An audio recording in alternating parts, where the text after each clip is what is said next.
Dead Season is a mysterious podcast for D&D nerds hosted by Knocked Prone. Find more ways to support our show in the episode description.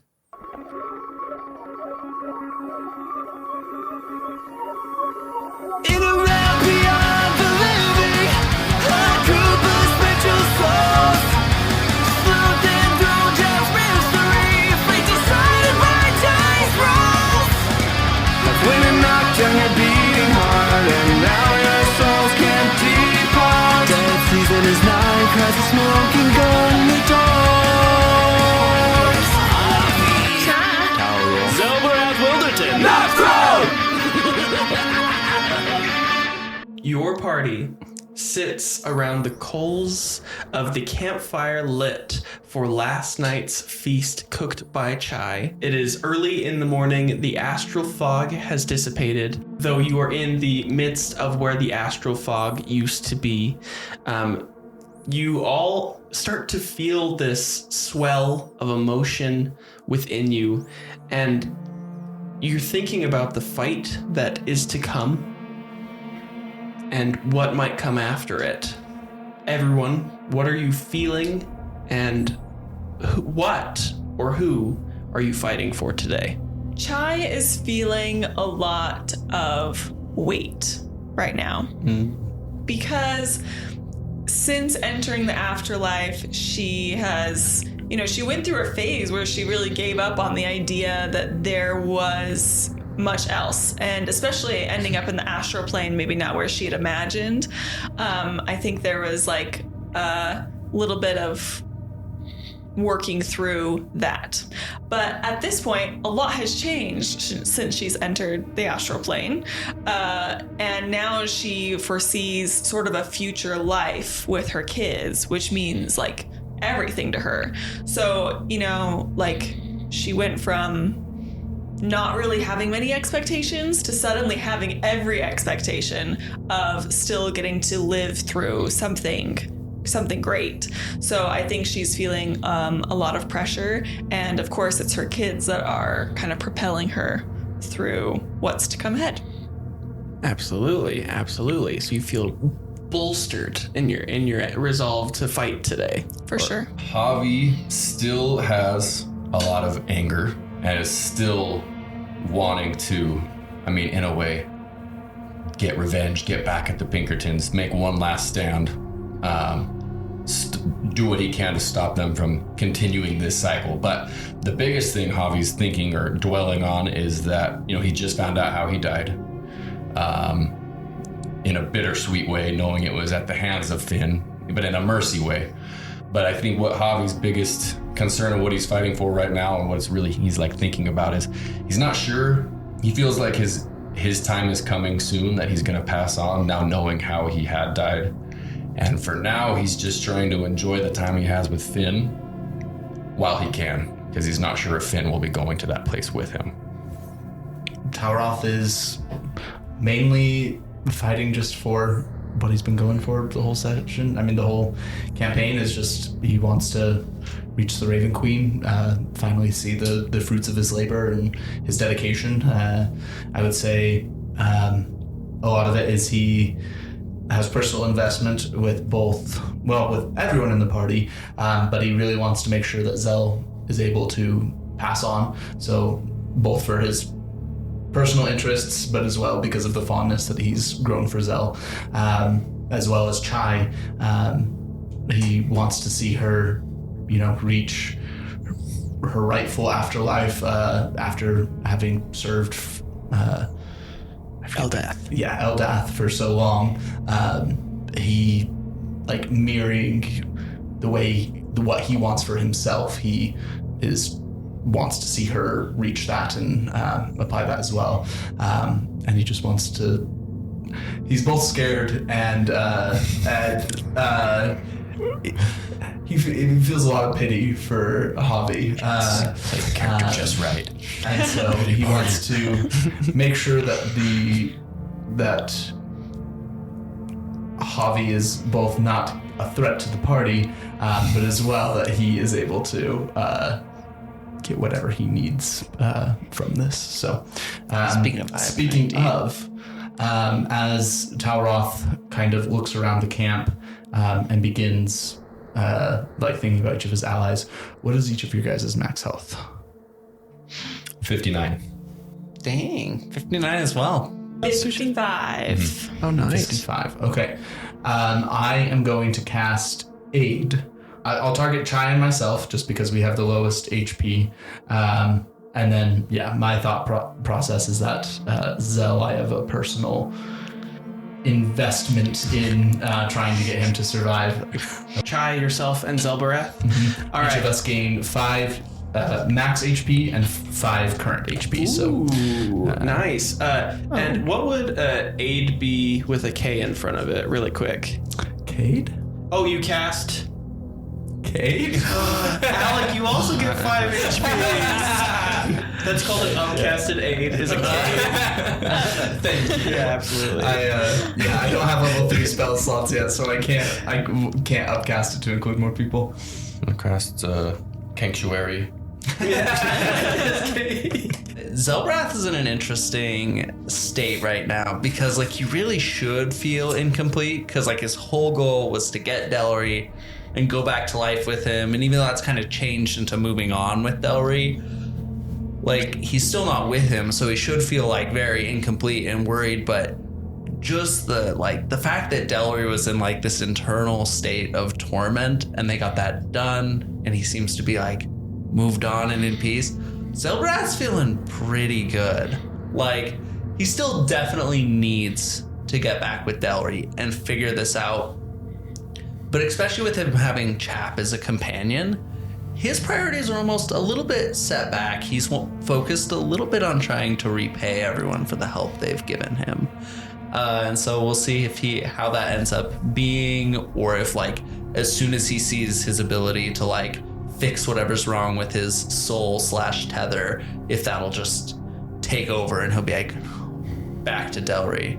So interesting to see, but he's feeling pretty good. Feels like the first success he's had in a long. He's had a really long line of failure, pretty crushing. A long tether of failure. And now he's I did it. I'm the best. I can do anything. Xelborath. So you guys are all staring into the coals of this dying campfire as thinking about these emotions and feeling your resolve for what's to come. And what would you guys like to do now? Well, our thought was to head towards the phylactery factory, Right. which is how far away? You can see it in the distance. It's not too far away. It's in the center of where the astral cloud seemed to be coming from the north of Soul Meadow. I do believe that we should probably get going. Places to be and such. Yes. Yes. I think we should. And there's nothing else to do here. Are y'all feeling ready? Is there anything we need? This feels like a really big step, I mean, throughout the night, as everybody's been resting, Javi's been making different tweaks, and Finn and him have been working on his suit, and he's just gonna say, I think I have everything I need. I'm ready. Me as well. Let's take down some Pinkertons. Let's do it. As we do walk, though, I want to pull Javi aside. And as we're going just... In jealousy, I pull Chai aside. I'll be kind of holding out my lantern to try to light the way. Ask him to... Are you feeling all right? I do have a lot on my mind, but my path seems clear. This is my way forward, and I am doing well. You don't feel clouded or... I know that my mind has been warped and twisted by them, but I feel in control. All right. I'll be keeping an eye on you. I'll be prepared to take countermeasures in case any corruption should overcome you. Only a true friend would be that truly honest. Yeah. I just have protection from good and evil. But that's worked versus the anchor before, so. I give you permission to kill me. Oh, not that. thank you, but I've killed a couple of Talroths before. I have as well, he'll say as he just kind of Feisty little ones, you know what I mean? Well, I am glad to have you by our side. And yeah. As you guys are heading through the field where the astral fog used to coat, everyone go ahead and make me perception checks. 12. 23. Oh, wow. 7. Nice. Got to get them out early. 12. With a 23, Talroth, you are vigilant, I would say, with, Xelborath. You want to keep your eye up for any potential threats to you and the rest of the party, but especially Xelborath as you're guiding him to his end portal. And in the distance, you see 3 cloaked figures. And with a 23 perception, you would recognize these cloaks as being Reaper cloaks. There are Reapers ahead. Ready yourselves. Have we not? Some are on our side, right? Who was that? That one who took over from Captain Pinkerton. Reaper Dave? Reaper Dave. yeah. Wasn't he friendly to us? I guess it. Yeah, there were clones of Reaper Dave that weren't as friendly. They had missions. Reaper Dave seemed to be under the impression that we hadn't done anything wrong. I think last time we saw him, he didn't see us as suspects to a serious crime. Okay. Reaper Dave also seemed impressionable. It's possible that they have gotten to him. Yeah, him not being suspicious of us makes me suspicious of him. I don't trust him. Our fingerprints were all over the crime scene. Don't you remember? I'll hold up the lantern. The wisps are going to we'll just start circling me and on opposite sides in a radius of 10 feet.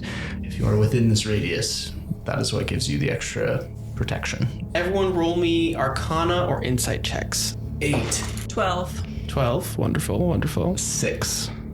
Great. Come on, 16.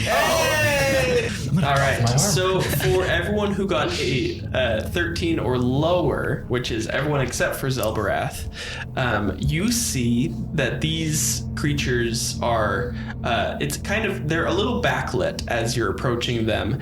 There is a. The robot's red laser from The Incredibles, the circle robot that scans Mr. Incredible. There is that cherry red color of laser that is emanating from as you approach the group and your eyes are adjusting to the red glow. You see you are standing right in front of this phylactery factory, and this soft red glow of lasers that seems to be scanning these reapers intoxicates you, and you feel yourself yearning for the warmth of the light. All 3 of you roll me a d6. Not you, Danny, though. 2. 3. 3.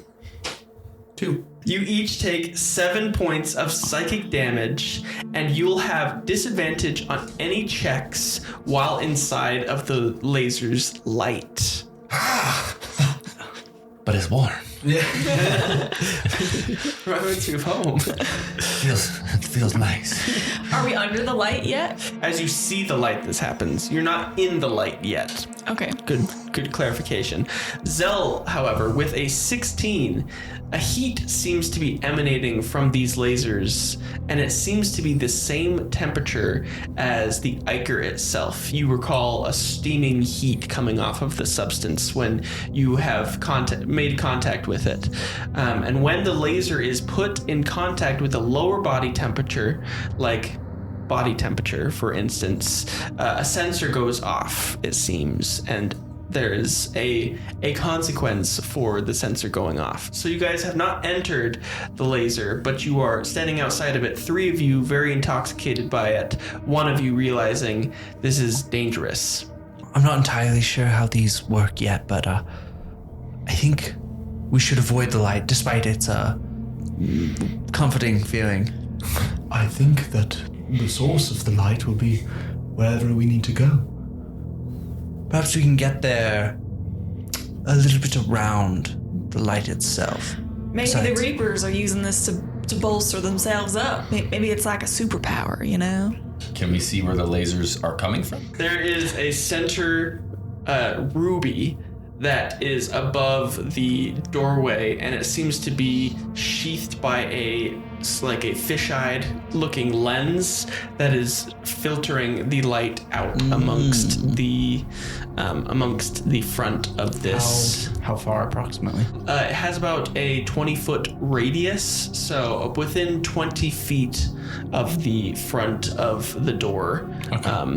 In either direction is this light. Does it look like there's any gaps we could pass through? Or is it kind of more like get through the light as fast as you can? Check.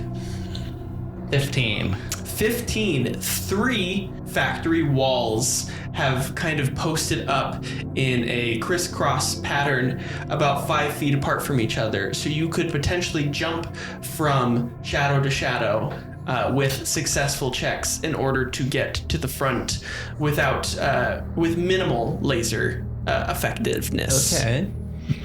I think seeing that it's coming from, so it's a fairly small, like, ruby above this doorway. Yes. Yeah, I think Hav will say, "Hey, Finn, go cover that. Go cover that." Absolutely. And send Finn forward. Roll me an Arcana check. We are here on official business. What is your directive? One of the Reapers is going to turn their face, so the cloaked face kind of comes into the light a little more, and you see a shocking sight, Talroth, yourself. You see 2 other Talroths also standing next to this centermost Talroth, and they look at you. One has little microscopic cuts that you have seen on the pigs and the deer. I think at one point you've seen, as well as the Lady Pinkerton from the start of our journey. One of them is covered in moss, kind of like Will Turner's dad in Pirates of the Caribbean, Nice. how he's covered in shells, Nice. but he's covered in moss instead. And then a third looks to be shambling around, and you see a Earl-shaped hole in the center of his chest. An Earl's hand-shaped hole in the center of his That chest. same one. It was a 15 on the Arcana, by the way, 15 on the Arcana for Finn to go forward and cover the ruby. Wonderful, wonderful. Finn is able to get to the light and is able to dismantle it temporarily. Roll me a d4 minus 1. 1. Minus 1? So No, you rolled a rolled 2? a 2. Okay. So for 1 round, this light will be inactive. Okay. Yeah, seeing that, I'll just ready yourselves. I don't think they're friends. With the light going off, I'm gonna look towards like where I thought the best shadow was, like the closest shadow we could possibly get to. Stick closely. We need to get to this position, and I'm gonna start running towards the shadow, like the where the light got blocked from. As you start running towards the shadow, you see the faces of the 3 Talroths in front of this soul factory grimace as they brandish lanterns, and they are all going to make a mad dash for Xelborath. Everyone, roll for initiative. I'm really starting to hate these guys. 8. 6. 18. 8. Roll on. At least one of us at all times seems to be doing okay. If we can average this out, then Yeah. we'll survive.